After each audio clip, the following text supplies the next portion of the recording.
welcome to the show to the mighty Westlife. Hi, guys. Hello, how are we? doing? Good. Go around the table and say who we've got today. Hello, everybody. This is Shane. Hello, everybody. This is Cian. I'm Mark, and Nicky's not here today, so he says hello to everyone. I'm sorry for not being here. And together, we're Westlife. That was very good. I've got to say, by the way, the record company, very efficient, sent me a copy of the album. Did they? Yeah, I wouldn't normally listen to it before an interview because, I've got to say, I think it's the best thing you've ever done. Really? Genuinely. Yeah, I love it. Well, actually, do you know what? You were actually the first person that we've got any feedback from outside the circle of people who sort of made the album. You're the first person to tell us what they think, so that's a good start, isn't it? I wouldn't listen to me, though. Really? He doesn't know anything about music. Yeah, You're a Wagner fan, are you? Yeah. That's me, and I think it's good as well, so it's fine. Okay. No, Thank you very much. I really, really genuinely loved it, and I love some of the meaty stuff that accompanied it. Some of the quotes from Nicky. He said, "We've got an album of 12 tracks here. It's not like in the past where we had a lot of covers. It might have taken us 12 years, but, we finally arrived at something that's us," is pretty much what he said. Is that how you guys see this?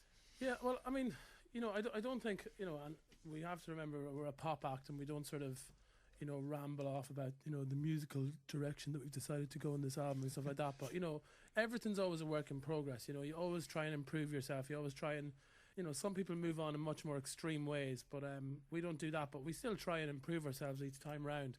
On this album, we got to work with a guy called John Shanks, who we've been really wanting to work with for quite some time now, and the reason we wanted to work with him was because we admired his production so much. We feel that his production is the best production in that genre in the world, so there's definitely a subtle but very definite difference in this album. Do you know what amazed me when I was reading about this and the whole experience of making it? I can't remember which one of you it was that said it. It's probably Nicky again that said it about the fact that you were going to be in the studio together, and this was kind of like a first time thing. I remember hearing Girls Aloud say, "Oh, we never even see each other," and I was thinking that can't be right. Well, I think that there's some truth in that, in a sense, and then sometimes there's not. I mean, when we first started off, we spent a lot of time in studio as a band. We would arrive at a studio as a band. We'd record one song in a day or 2 days, and then we'd leave that studio and go work with a different producer. And then as kind of the years went on, because we got very comfortable with the same kind of one or two producers, rather than us all rocking up to the studio from Monday to Friday, we would turn around and say, well, who do you want when? And he'd say, yeah, well, there's no point in you all hanging around. So, Shane would come on a Monday, Mark would come on a Tuesday, I'd go on a Wednesday, Nicky on a Thursday, etc., etc. And then it became very, very normal for that to happen for us, to the point that we actually were never in studio as a group together making them records. Does that not put you off though when you sing live together? You go, "Oh, he's singing in my ear." You put me right off.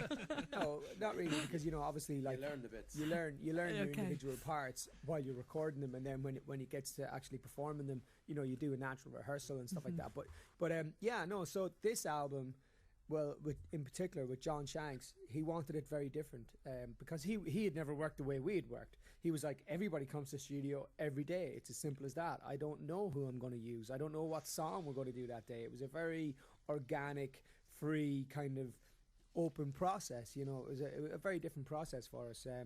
But a great process. Yeah, we were involved from the start. I mean, we were in the room when the songs were being written.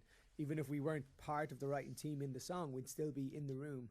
And then sometimes we'd actually get involved in the songwriting. I mean, Mark wrote 2 songs by himself outside of this that ended up on the album. And, one of them songs in particular is being chosen as a lot of people's favourites at the moment as well. So let me just once again return to the ever quoted Nicky here. Poor Nicky. But Nicky says he made us feel like a band again. This producer, have you gone from being on the conveyor belt and you actually needed this experience to perhaps now producing the definitive Westlife album? I think what happened sort of unintentionally was we kind of fell into a pattern, and I'd say over time we kind of, definitely more than anything, unintentionally, this album basically reminded us that we are a band and we very much enjoy being a band. And technically you could go to the studio and I could do my bits one day and so on and so forth, but there's a lot to be said for all of us going into the studio. I think this album would not be the same album if we didn't do it like that. There was moments where we were just sitting around in the studio and the producer has a beautiful house in LA and we were out playing tennis in his tennis court in his garden. Nice. And we came back in. We were just sitting around. We were like, oh, to be honest, I don't think we're going to be able to do lead vocals right now.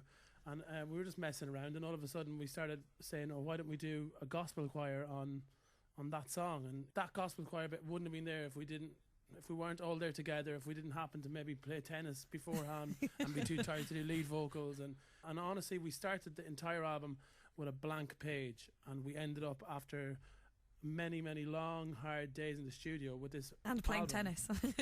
Yeah, many hard And a better backhand. many hard sets. Yeah. But, It's like a but lad's holiday. This album is basically, it's a result of us going into a studio and locking ourselves in a studio with John Shanks for like 3 months, and it wouldn't be what it was if we didn't all spend time in the studio together, regardless of if we were doing something that particular day or not, you know. All right, well, let's stick on a song. We'll come right back and talk some more in a moment. It's Westlife on the show, everybody.